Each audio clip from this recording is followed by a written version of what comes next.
bil qanaati war ridha bima qasamallahu lah. Ya, dengan qanaah, dengan redha, artinya redha dengan semua yang Allah berikan kepada kita, ikhlas dengan semua pemberian, mau kecil mau besar, alhamdulillah. Karena ada sebuah kisah, ya. Jadi datang seseorang itu kepada Ibrahim ibn Adham. Ada seseorang datang kepada ulama namanya Ibrahim ibn Adham, mengeluhkan semua susahnya. Pokoknya datang saja ngeluh. Kan ada tipe-tipe orang, Bu, kalau ketemu itu pasti ngeluh. Nanti besok datang ngeluh lagi, besok datang ngeluh lagi. Sampai kita pula yang mau ketemu dia itu dah kita yang ngeluh jadinya kan. Jadi orang ini datang selalu mengeluhkan perkara kemiskinannya kepada Ibrahim ibn Adham ini. Akhirnya Ibrahim ibn Adham ini bosan lah, nasihati tetap tak mau juga. Sini kamu duduk. Jadi suruh duduklah sama Ibrahim ibn Adham orang ini. Kemudian kata Ibrahim ibn Adham mengatakan, bagaimana kalau seandainya kau lepas kedua matamu? Aku beli 10,000 dirham, 10.000 dirham. Asal kau lepas saja kedua matamu, satu bola mata aku hargai 10.000 dirham. Berarti kalau dua bola mata berarti 20.000 dirham. Mau tidak?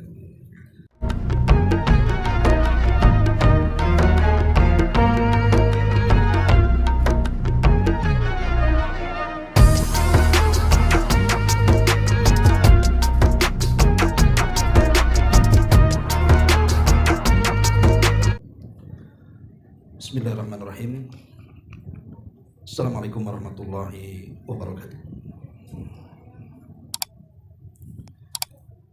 Alhamdulillah wassalatu wassalamu ala rasulillah wa ala alihi wa sahbihi wa mawalah wa la hawla wa la quwata illa billahi wa ba'du. Alhamdulillah, segala puja dan puji hanya milik Allah subhanahu wa ta'ala. Salawat dan juga salam kita hadiahkan kepada Rasul kita Nabi besar Muhammad sallallahu alaihi wa ala alihi wasallam. Kita lanjutkan kajian kita, masih membahas kitab Bulughul Maram, dan kita masuk pada hadis dari Imran ibn Husain radhiyallahu anhu. Baik, kita akan baca hadisnya. An Imran ibn Husain radhiyallahu anhu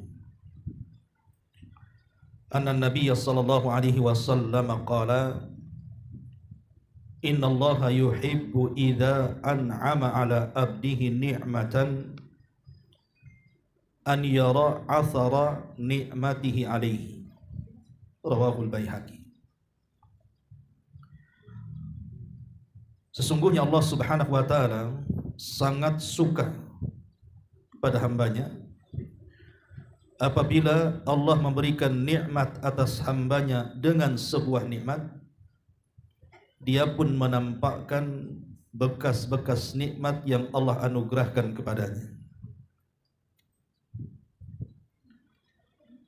Ma'asyiral muslimat yang dimuliakan Allah subhanahu wa ta'ala, Al-Imam As-San'ani di sini menyebutkan dalam kitab Subulus Salam,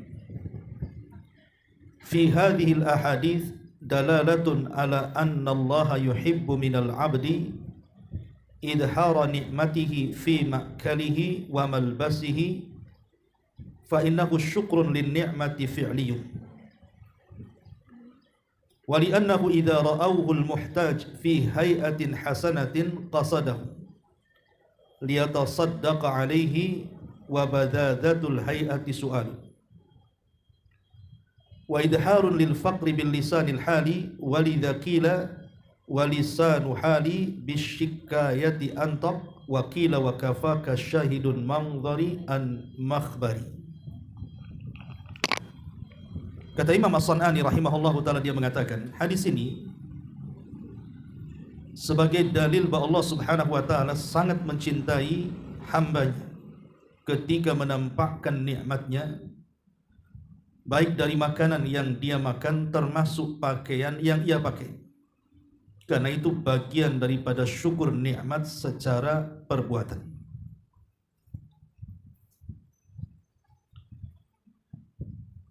Dan apabila ada orang yang melihatnya dalam bentuk yang baik, maka dia pun kemudian akan bisa bersedekah dan tidak terkesan dia orang yang meminta-minta. Jadi Imam As-San'ani rahimahullah ta'ala ingin mengatakan kepada kita dari hadis ini, kenapa hadis ini dimasukkan dalam bab Kitabul Libas? Karena bagian daripada syukur nikmat adalah dengan menampakkan pakaian yang pantas. Karena dahulu dijelaskan dalam hadis Abi Ahwas Al-Jashmi dari bapaknya bahwa dia melihat ada seseorang yang berpenampilan dengan pakaian yang tidak pantas, tidak layak, padahal dia sanggup membeli pakaian itu. Maka kemudian diingkarilah orang tersebut dan mengatakan, "Alaisa indaka syai'un minal mal?" Bukankah engkau memiliki harta banyak? Maka laki-laki yang berpenampilan tidak layak itu mengatakan, "Indi minal ibili wal khayli wal raqib." Saya punya unta, saya punya kuda, bahkan saya punya budak. Maka orang ini nasihati dan dikatakan, "Idza an'amallahu 'alaika ni'matan falyura athara ni'matihi 'alaika."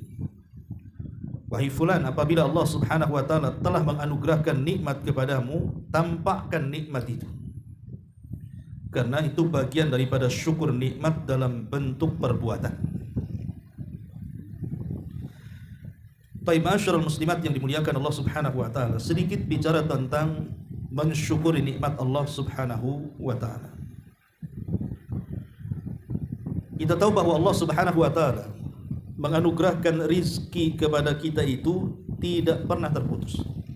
Sejak kita bangun sampai kita tidur. Bahkan tidur itu juga bagian daripada rizki yang Allah anugerahkan kepada kita.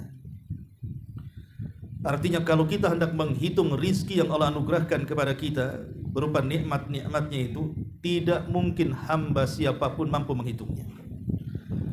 Makanya Allah Subhanahu wa taala katakan, "Wa in ta'uddu ni'matallahi la tuhsuha." Kalau kalian hendak menghitung nikmat Allah, kalian tidak mungkin sanggup untuk menghitungnya. Tetapi masalahnya, terkadang manusia ketika melihat sudut pandang rizki itu dengan sudut pandang yang sempit. Karena kebaikan Allah Subhanahu wa taala ketika memberikan rizki kepada kita ini hanya dilihat dari sesuatu yang tampak saja, yang konkret-konkret saja. Seperti harta yang ada di tangan kita. Itu yang kemudian orang memandang bahwa kalau Allah beri rizki kepada dia, maka itu tanda sayang Allah kepadanya. Jadi kalau Allah berikan rumah, berarti Allah sayang kepada dia. Kalau Allah berikan kendaraan, berarti Allah sayang kepada dia. Kalau Allah berikan tanah luas, uang banyak, berarti Allah sayang kepadanya. Tapi kalau Allah tidak beri itu semua, bolehlah dia mengatakan bahwa Allah tidak sedang baik kepada dia. Itulah sudut pandang manusia terlalu sempit memandang rizki itu. Kalau ini paradigmanya, maka seolah-olah Allah Subhanahu wa taala hanya memberikan rizki itu kepada orang-orang tertentu saja. Dan bahwa Allah Subhanahu wa taala sangat menyempitkan rizkinya kepada hamba-hambanya. Padahal rizki Allah itu luas dan tidak terbatas kepada siapapun dari hamba-hambanya. Mau dia kaya, mau dia miskin, tetap rizki Allah itu tidak akan terputus dan Allah sudah menurunkan dengan seadil-adilnya. Karena terkadang ada rizki yang dimiliki orang kaya, orang miskin tidak punya, atau sebaliknya. Ada rizki yang dimiliki orang miskin, orang kaya pula tak punya. Itulah bentuk keadilan Allah Subhanahu wa taala. Kenapa Allah membagi-bagi rizkinya kepada hamba-hambanya? Karena ada sebuah hadis yang menunjukkan bahwa rizki itu tidak selalu dalam bentuk materi, ada juga non materi. Tidak dalam bentuk benda-benda tertentu saja, tapi ada di luar daripada benda-benda yang tampak di mata kita. Dan itu disebutkan dalam sebuah hadis. Walaupun sebagian ulama menganggap hadis ini lemah, tetapi sebagian maknanya itu disahihkan karena ada hadis-hadis yang menguatkannya. Kata Nabi SAW, arba'un man u'tiyahunna faqad u'tiya khairat dunya wal akhirah. Kata Nabi SAW, ada 4 perkara. Siapa saja yang mendapatkan 4 perkara itu, maka dia akan mendapatkan perolehan kebaikan dunia dan perolehan kebaikan akhirat. Jadi kalau ibu punya 4 perkara ini, maka inilah hakikat kebahagiaan dunia dan inilah hakikat kebahagiaan akhirat. Karena kita tahu bahwa tujuan Allah Subhanahu wa taala memberikan rezeki kepada hamba-hambanya itu kan ada tujuan jangka pendek dan ada tujuan jangka panjang. Dan itu terangkum dalam doa yang sehari-hari kita baca. Rabbana atina fid dunya hasanah wa fil akhirati hasanah wa qina adzabannar. Kalimat ad-dunya hasanah ini namanya penggunaan rizki jangka pendek artinya. Jadi kenapa Allah Subhanahu wa taala memberikan rizki di dunia? Agar kita mendapatkan kebahagiaan dunia. Tapi apakah hanya semata-mata mendapatkan kebahagiaan dunia? Tidak, di sana ada tujuan jangka panjang dengan rizki itu dalam bentuk kebahagiaan akhirat. Makanya kenapa kalau manusia sudut pandangnya hanya sebatas materi yang dilihat saja, itu hanya sebatas dunia saja. Tetapi bagi orang-orang yang mensyukuri nikmat dari rizki yang Allah anugerahkan, tentu bukan hanya tujuannya jangka pendek, tapi ada tujuan jangka panjang setelah kematian. Itulah yang disebut dengan wafil akhirati hasanah, kebaikan dan kebahagiaan kelak di akhirat. Lah 4 perkara ini, kata Nabi SAW, faqad utiya khairat dunya wal akhirah. Dia telah mendapatkan kebaikan dunia plus juga akhirat. Tapi kalau rizki-rizki yang tadi yang saya sebutkan berupa rumah, kendaraan, uang banyak, tanah luas dan begitu seterusnya, itu hanya sebatas dunia dan itu akan hilang dengan kematian kita, atau boleh jadi mereka atau harta-harta itu yang meninggalkan kita. Karena dunia itu kan cuma 2 saja. Bisa dia yang meninggalkan kita atau kita yang meninggalkan dunia. Tetapi 4 perkara yang disebutkan dalam hadis ini, inilah hakikat daripada rizki yang sesungguhnya. Kata Nabi SAW, yang pertama, qalbun syakir, hati yang senantiasa dipenuhi dengan syukur. Yang kedua, walisanun dzakir, lisan yang senantiasa basah dengan zikir. Yang ketiga, wa badanun 'alal bala'i sabirun, badan yang senantiasa ditimpa oleh musibah tapi dia bisa bersabar. Dan yang terakhir, wa zaujatun la tabghihi khaufan fi nafsiha wa malihi wala malihi. Dan yang terakhir, pasangan yang baik, istri yang salehah atau suami yang saleh, yang tidak berkhianat atas dirinya dan juga atas harta pasangannya. Di sini Nabi SAW menyebut yang pertama bahwa rizki yang sesungguhnya adalah qalbun syakir, hati yang bersyukur. Karena materi-materi dunia ini, sekaya apapun manusia, kalau hatinya sempit dan tidak bersyukur, maka dia akan terus merasa miskin karena akan terus kurang. Tetapi sebaliknya, kalaupun mungkin secara materi dia kurang, tapi hatinya bersyukur dan luas, maka yang kurang itu boleh jadi itulah kekayaan dia. Tapi yang celakanya, sudah miskin harta, miskin hati, nah itu dan neraka tuh. Mana ada bahagianya kalau yang seperti itu. Dunia sudah miskin, hati pula miskin, apa enggak stres hidupnya. Makanya pentingnya seseorang itu menanamkan kekayaan dalam hati dulu sebelum kekayaan di luar badan kita, karena itulah yang menjadikan sempit dan lapangnya rizki yang Allah anugerahkan kepada kita. Makanya sering saya katakan, walaupun hidup di rumah yang sangat mewah sekalipun, kalau hati ini panas, itu nggak akan kerasan hidup di situ. Tapi coba seandainya hatinya lapang, walaupun hanya di kos-kosan bahasanya, maka dia tidak mungkin keluar dari rumah itu. Itulah bentuk bagaimana hati yang penuh dengan syukur itu, karena bisa menenangkan segalanya. Kemudian yang kedua, kata Nabi SAW, walisanun dzakir, dan lisan yang dibasahi dengan berzikir kepada Allah Azza wa Jalla.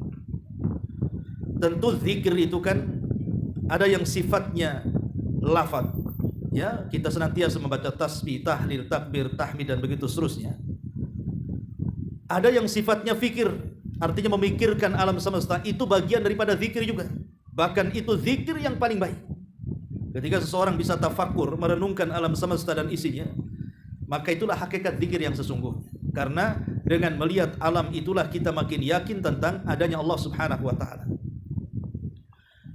Kemudian yang ketiga, Nabi mengatakan wa badanun 'alal bala'i sabir, dan badan yang senantiasa diuji oleh Allah Subhanahu wa taala, kemudian dia sabar. Karena tidak ada manusia di dunia ini tidak diuji, pasti diuji. Tidak ada manusia yang tidak diuji, pasti diuji. Mau orang waras, mau orang gila, semua diuji. Tetapi orang yang paling bahagia adalah orang yang ketika diuji dia bisa sabar. Makanya di sini wa badanun 'alal bala'i sabir. Dan yang terakhir wa zaujatun la tabghihi khaufan fi nafsiha wala mali. Ataupun pasangan, baik posisinya sebagai istri yang salehah yang tidak berkhianat atas dirinya dan juga atas harta suami, atau mungkin sebaliknya, dia seorang suami dan tidak berkhianat kepada dirinya dan juga kekayaan istrinya. Lah Nabi SAW mengatakan 4 perkara ini bagian daripada khairat dunia wal akhirah. Inilah kebaikan dunia dan kebaikan akhirat. Masyaallah muslimat yang dimuliakan Allah Subhanahu wa taala. Bicara tentang syukur nikmat atau syukur rizki ini, Al-Imam Ibnul Qayyim rahimahullahu taala membagi menjadi 3 bagian. Yang pertama bil qalbi, yang kedua bil lisani, dan yang ketiga bil jawarihi. Pertama, syukur dengan hati. Apa makna syukur dengan hati itu? Maknanya kata beliau, an yastashiral qalbu qimatan ni'amillati an'amallahu ala abdihi. Jadi hati bisa merasakan betapa mahalnya nikmat-nikmat yang Allah anugerahkan kepada hambanya. Sehingga ketika dia tidak melihat nikmat kecuali begitu berharga bagi dirinya, maka hatinya akan senantiasa bersyukur kepada Allah Azza wa Jalla. Kemudian yang kedua, ada pun syukur lisan. Ishtighalul lisani bitsana'i 'ala Allah Azza wa Jalla, menyibukkan lisan dengan memuji Allah Subhanahu wa taala. Saya kira 2 perkara ini lebih mudah untuk kita amalkan. Kita menisbatkan nikmat dalam hati bahwa ini semua datang dari Allah. Kemudian yang kedua, berusaha untuk memuji Allah yang sudah memberikan nikmat kepada kita. Yang berat itu yang 3, bil jawari, dengan anggota badan. Ini yang berat. Jadi syukur ini bukan hanya sekedar di hati atau lisan, tapi lebih daripada itu adalah dengan anggota badan. Dengan cara apa? Mempergunakan nikmat Allah Subhanahu wa taala sesuai dengan kehendak yang memberikan nikmat. Jadi mempergunakan nikmat atau rizki yang Allah anugerahkan kepada kita sesuai dengan yang dikehendaki zat yang memberikan nikmat, Allah Azza wa Jalla. Ini yang paling berat. Kalau syukur dengan lisan saja, mungkin bisalah kita katakan kita berterima kasih kepada Allah, berterima kasih kepada zat yang telah memberikan nikmat kepada kita. Lisan kita mengucapkan alhamdulillah, kan ringan itu. Tapi kalau sudah mensyukuri nikmat dalam bentuk perbuatan, ini yang akan berat. Seperti Allah Subhanahu wa taala memberikan kekayaan kepada ibu. Ibu bisa saja mengatakan alhamdulillah Allah masih mudahkan usahanya. Alhamdulillah Allah masih meluaskan rizkinya. Tapi untuk mengeluarkan sebagian rizki dalam bentuk zakat, dalam bentuk sedekah, ini agak berat. Kecuali orang-orang yang betul-betul bersyukur saja. akan anugerah yang Allah anugerahkan kepadanya. Karena percuma kita mengucapkan alhamdulillah, tapi kalau seandainya kita masih bakhil akan hartanya dan kiaskan kepada seluruh nikmat-nikmat yang lain. Seperti Allah memberikan jabatan kepada kita, kemudian kita gunakan jabatan itu untuk di jalan Allah, itu kan berat. Kepemimpinan juga nikmat, kemudian menggunakan kepemimpinan sesuai dengan yang dikehendaki zat yang telah menganugerahkan kepemimpinan itu berat sekali. Makanya kenapa kemudian 3 perkara ini harus ada baru dikatakan syukur nikmat. Nabi SAW sampai pecah-pecah kakinya ketika ditanya oleh Aisyah radhiyallahu anha, kenapa tidak mencukupkan dengan yang wajib-wajib saja wahai Rasul? Maka Nabi SAW mengatakan, ya Aisyah, afala akunu abdan syakura. Wahai Aisyah, salahkah aku menjadi hamba Allah yang bersyukur? Ma'asyiral muslimat yang dimuliakan Allah Azza wa Jalla. Kembali kepada hadis yang kita baca di sini. Allah Subhanahu wa taala senang apabila ada hambanya yang menampakkan bentuk-bentuk nikmat yang Allah anugerahkan kepadanya. Apa saja nikmat yang harus kita tampakkan? Di mana kalau kita tampakkan Allah senang, dan itu bagian daripada syukur nikmat. Yang pertama, tentu nikmat yang paling besar adalah nikmatul iman dan nikmatul Islam. Nikmat Islam dan nikmat iman ini nikmat terbesar. Maka tampakkan kedua nikmat itu dalam kehidupan kita. Baik dalam berpakaian, pakaian Islam seperti apa, ya kan? Dalam bentuk ucapan, Islam ini mengajarkan ketika kita mengucapkan sesuatu macam mana caranya. Dalam bentuk pakaian juga sama, dalam bentuk perbuatan, akhlak dan tingkah laku dan yang lainnya. Maka tampakkan bahwa saya seorang muslim, hatta di negeri kafir sekalipun, supaya kita lebih merasakan bahwa saya ini muslim, dan itu saya syukuri nikmat saya sebagai Islam itu. Ini yang pertama. Kemudian yang kedua, nikmat yang harus disyukuri adalah nikmatus sihhati wal afiyati. Nikmat kesehatan.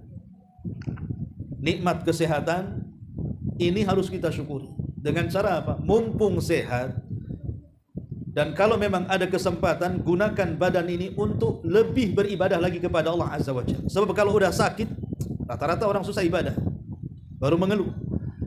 Maka nikmat sehat itu ketika menampakkannya apa? Gunakan badan yang sehat ini untuk beribadah kepada Allah Azza wa Jalla. Itulah bentuk menampakkannya. Kemudian yang ketiga, nikmatul rizki. Nikmat rizki. Ya, nikmat rizki itu yang dalam pikiran kita ya rumah, tanah, kendaraan, uang dan yang semacamnya. Itu nikmat. Maka kalau diberikan nikmat rizki, jangan pernah bakhil baik kepada diri sendiri, apalagi kepada orang. Karena ada orang-orang itu yang sudah bakhil kepada orang, kepada dirinya sendiri sudah bakhil dia. Seperti hadis yang tadi saya katakan, bahwa di zaman dulu ada seseorang yang punya harta banyak, tapi pakaiannya tidak pantas. Jadi kalau anda kaya mampu memberikan pakaian, beli pakaian itu yang pantas. Dan itu bukan bagian daripada kesombongan. Karena di antara wasiat Nuh alaihi salam kepada putranya, dari 4 wasiat itu salah satunya Nuh mengatakan, wa anhaka an isnataini. Aku larang kalian tentang 2 perkara. Pertama tentang syirik, dan yang kedua tentang kibar, kesombongan.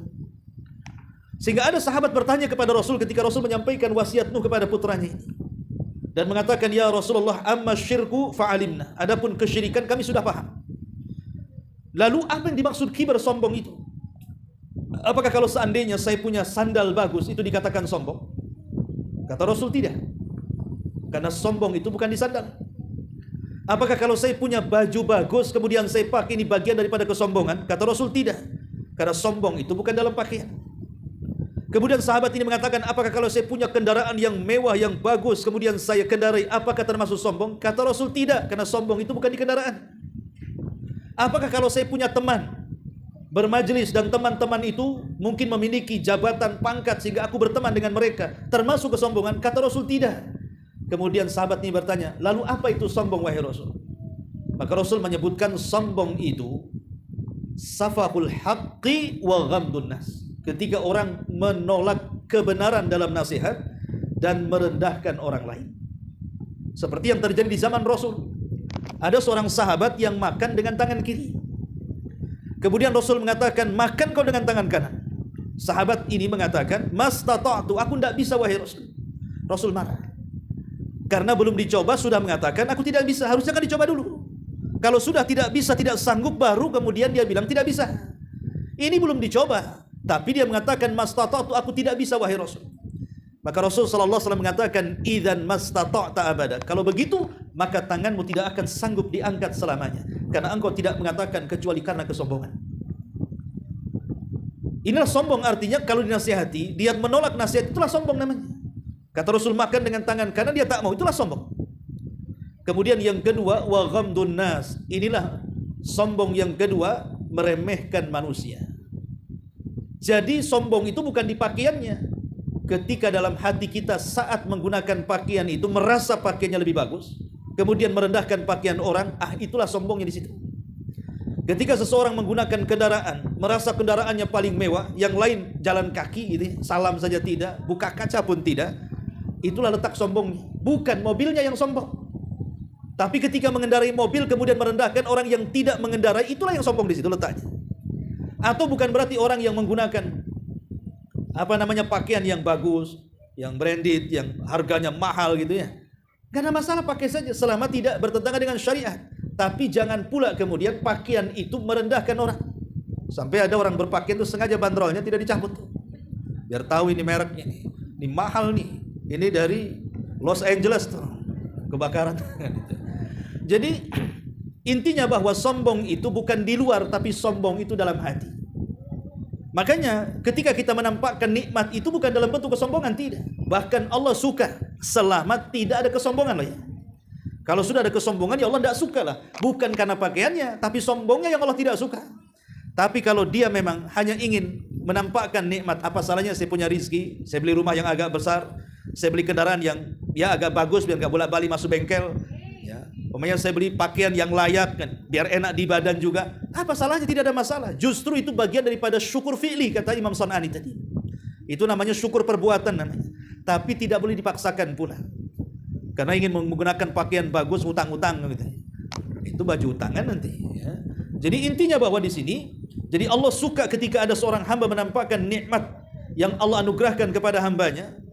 Ketika seseorang mempergunakan nikmat itu sesuai dengan peruntukannya, tidak berlebihan, tidak riya, tidak sum'ah, tidak takabur, tidak ujub dan begitu seterusnya. Masyaallah muslimat yang dimuliakan Allah Subhanahu wa taala. Ini yang ketiga, menampakkan nikmat dalam bentuk rizki. Kemudian yang keempat, nikmat taskhiril kauni. Nikmat ketika Allah menundukkan alam untuk kita manusia. Coba bayangkan contoh yang kecil saja. Kambing bisa nurut sama kita, sapi bisa nurut sama kita, ayam bisa nurut sama kita, bahkan unta yang besar bisa nurut kepada yang punyanya. Ini kan sebuah nikmat. Seandainya ada satu ayam yang ngejar-ngejar orang itu saja ibu udah kelabakan tuh satu ayam. Pulang dari sini dikejar ayam. Itu kan ada stres loh. Itu baru satu yang ngejar tuh. Gimana kalau semua ayam ngejar ibu? Siapa yang mau makan ayam? Lah itu kan kalau seandainya satu binatang dibuat berani kepada manusia saja, sudah stres itu, baru ayam tuh. Gimana kambing pula yang nyeruduknya agak gede? Apalagi sampai sapi dah mati kita diseruduk dia. Lah ini ketika Allah tundukkan alam semesta kepada kita dari binatang-binatangnya, tidak berani melawan manusia. Sampai yang kecil-kecil semut-semut tak berani sama manusia. Coba kalau semut berani, kompak gitu kan, satu kampung nyerang ibu, maka stres berhidup, tak bisa tidur di rumah. Jadi ini sebuah nikmat yang harus kita syukuri. Makanya kenapa ketika Allah Subhanahu wa taala bicara tentang ayat kurban, ketika Allah mengatakan kadzalika sakharnaha lakum la'allakum tashkurun, begitulah kami tundukkan binatang-binatang ini untuk kalian. Allah hanya minta bersyukurlah akan itu. Dengan cara apa? Berkurban. Jadi ini juga termasuk nikmat yang harus disyukuri, adalah dengan ditundukkannya alam semesta kepada manusia. Kemudian juga yang kelima adalah nikmat al-aman, keamanan. Ini harus kita syukuri. Coba hari ini kita lihat ada kebakaran di Amerika itu.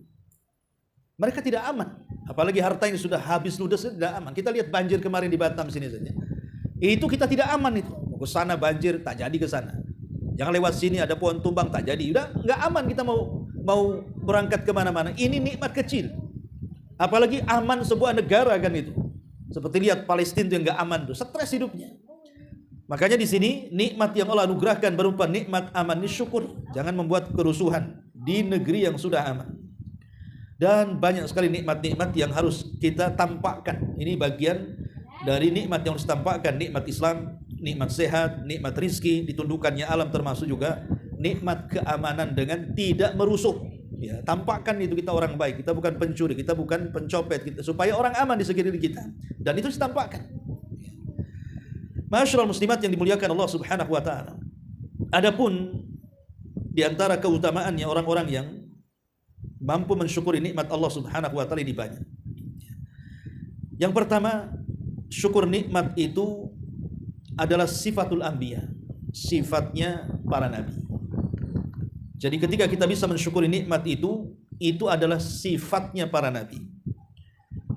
Allah Subhanahu wa taala berfirman dalam surah Al-Isra ayat 3 itu, "Wa dzurriyyata man hamalna ma'a Nuhin innahu kana 'abdan syakura."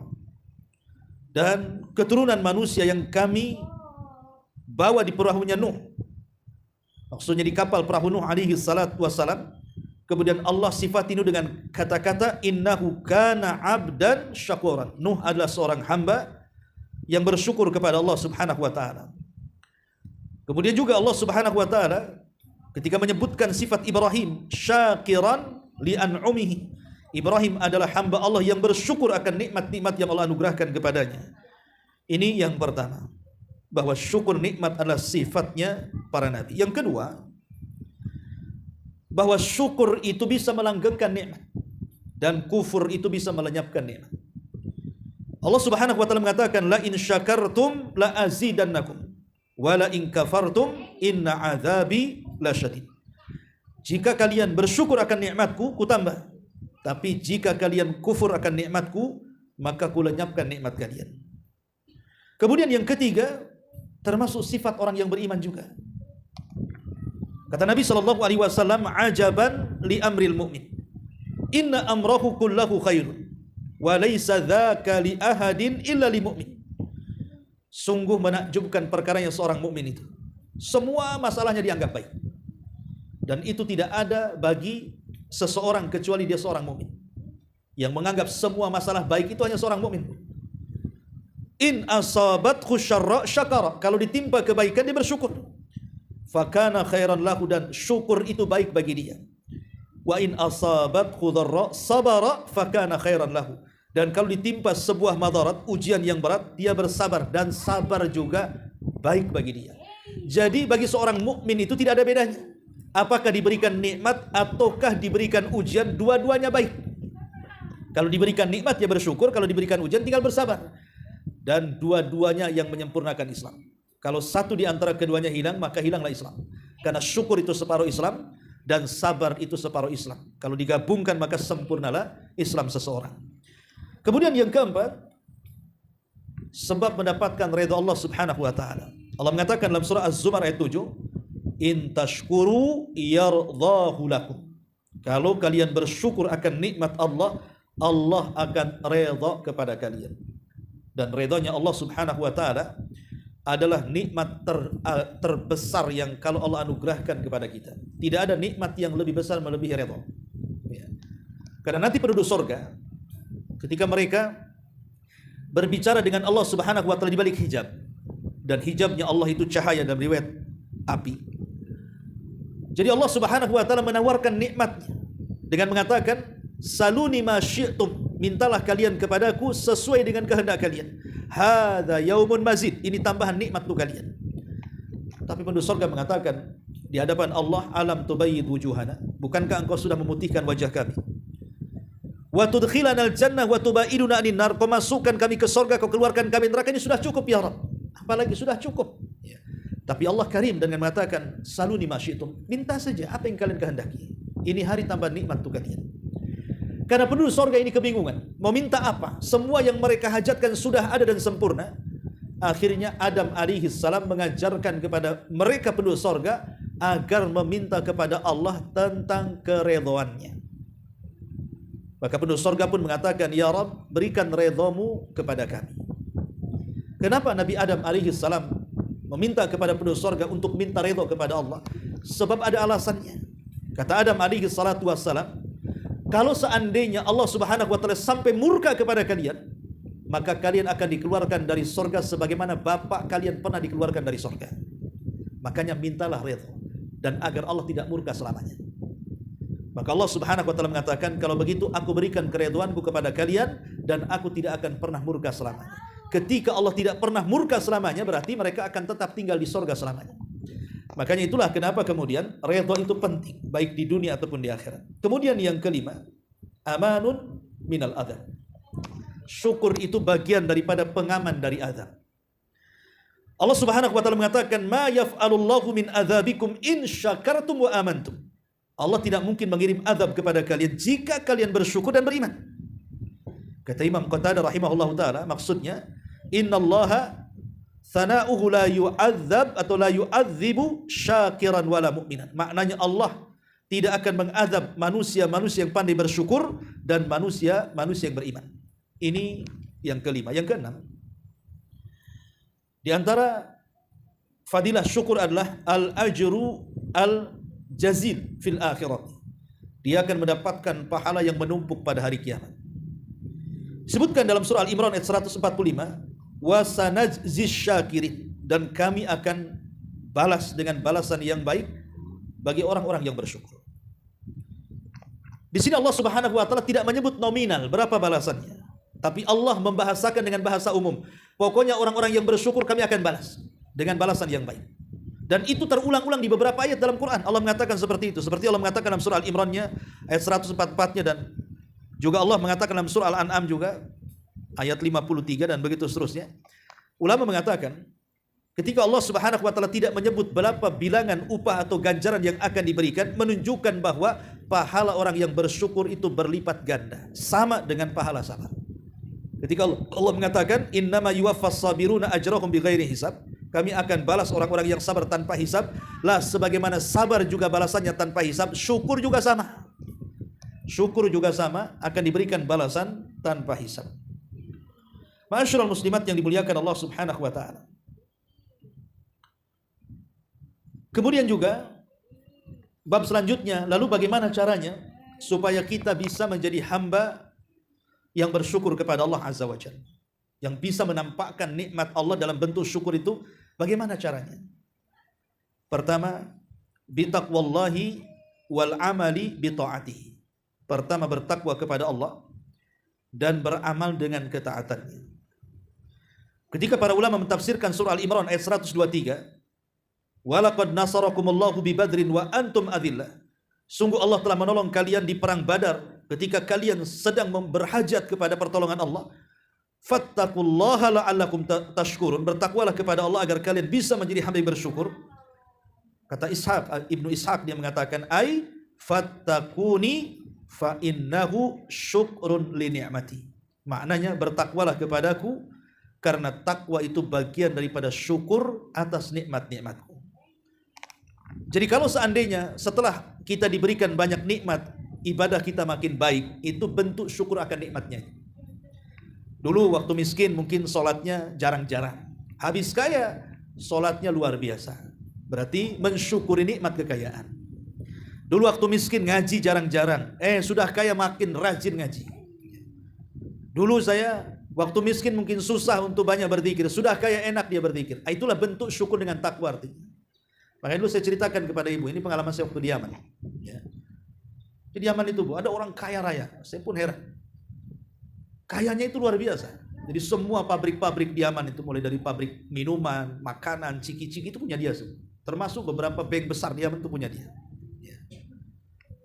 Lah, para pelajar Indonesia ini setiap tahun, bagi yang tidak sanggup untuk membiayai dirinya, karena setiap tahun kan harus ada tajdid iqamah namanya, pembaharuan izin tinggal. Zaman saya waktu itu masih murah, masih 3 jutaan lah. Sekarang mungkin naik 6 atau 7 juta lah. Enggak sampai deh, 1,5 juta kalau salah. Sekarang udah naik. Tapi kan uang itu bagi kita yang punya sih enak saja, bagi yang nggak punya kan susah. Kalau tidak diperpanjang izin tinggalnya kan jadi orang liar, bisa dideportasi kan. Banyak para pelajar itu yang mereka buat proposal. Jadi datang ke rumahnya. Saya pernah datang, pengen tahu saja, bukan pengen ngajukan proposal, tidak, pengen tahu saja. Banyak mahasiswa datang ke situ, ajukan proposal untuk perpanjangan izin tinggal. Bahkan yang sakit juga banyak. Rupanya kalau datang ke rumah dia itu, kalau dia tidak safar, itu harus jam 3 malam. Jam 3 malam kita sudah standby di masjid dia. Karena jam 3 dia itu sudah tahajud. Orangnya sudah tahajud. Nanti kira-kira 1,5 jam tahajud itu, nanti karena dia orangnya hafal Quran, jadi dia simaan. Jadi ada di sampingnya, dia ngapal apa nanti didengar. Kalau salah dibenerin. Ya. Baru setelah simaan Quran, baru mejanya dikeluarkan. Nah, jadi masing-masing orang yang berproposal itu, nanti dia cuma tanda tangan aja. Ya. Tanda tangan. Nanti ditebus di bank, namanya Bank Tadawun di sana itu. Ya, walaupun mintanya 1,5 itu nanti dikasih 5 juta di situ. Dan waktu saya di situ jam berapa? 3:30 ya nggak salah.